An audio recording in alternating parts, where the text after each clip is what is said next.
ফলতায় উত্তেজনার পারদ চড়ল, কেন্দ্রীয় বাহিনীকে ঘিরে তৃণমূলের বিক্ষোভ।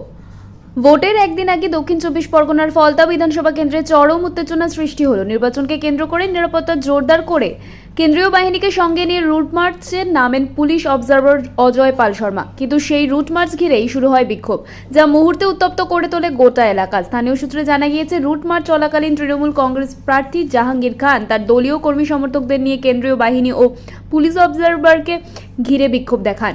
বিক্ষোভকারীরা অভিযোগ তোলেন, নির্বাচনকে সামনে রেখে এলাকায় অযথা চাপ সৃষ্টি করা হচ্ছে এবং সাধারণ ভোটারদের মধ্যে ভয় দেখানোর চেষ্টা চলছে। জাহাঙ্গীর খানের অভিযোগ, পুলিশ অবজারভার বিজেপির প্রভাবে কাজ করছেন এবং পরিকল্পিতভাবে এলাকায় আতঙ্কের পরিবেশ তৈরি করা হচ্ছে। তিনি বলেন, এভাবে ভয় দেখিয়ে ভোট প্রভাবিত করা যাবে না। ফলতার মানুষ গণতান্ত্রিক পদ্ধতিতেই এর জবাব দেবেন। তার এই মন্তব্য ঘিরে রাজনৈতিক মহলেও শুরু হয়েছে চাপানোউতর। অন্যদিকে প্রশাসনের তরফে জানানো হয়েছে, সম্পূর্ণ নিরপেক্ষভাবে এবং শান্তিপূর্ণ নির্বাচন নিশ্চিত করতেই এই রুট মার্চ করা হচ্ছে।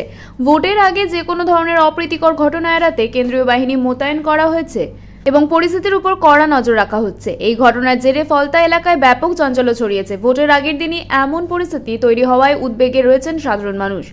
বাজার এলাকা থেকে গ্রামাঞ্চল সব জায়গাতেই চাপা উত্তেজনায় আবহ লক্ষ্য করা যাচ্ছে। রাজনৈতিক বিশ্লেষকদের মতে, ভোটের আগে এই ধরনের ঘটনা প্রবাহ নির্বাচনী পরিবেশকে আরও স্পর্শকাতর করে তোলে। তবে শেষ পর্যন্ত শান্তিপূর্ণ ভোট গ্রহণ নিশ্চিত করাই প্রশাসনের কাছে সবচেয়ে বড় চ্যালেঞ্জ হয়ে দাঁড়িয়েছে। সব মিলিয়ে ফলতা বিধানসভা কেন্দ্র এখন কার্যত টানটান উত্তেজনার মধ্য দিয়ে ভোটের প্রহর গুনছে। আগামীকালের ভোটে এই উত্তেজনার কী প্রভাব পড়ে সেদিকেই নজর রয়েছে সকলের।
ভোটের মাধ্যমে এই পুলিশ অফিসারকে যোগ্য জবাব দেবে।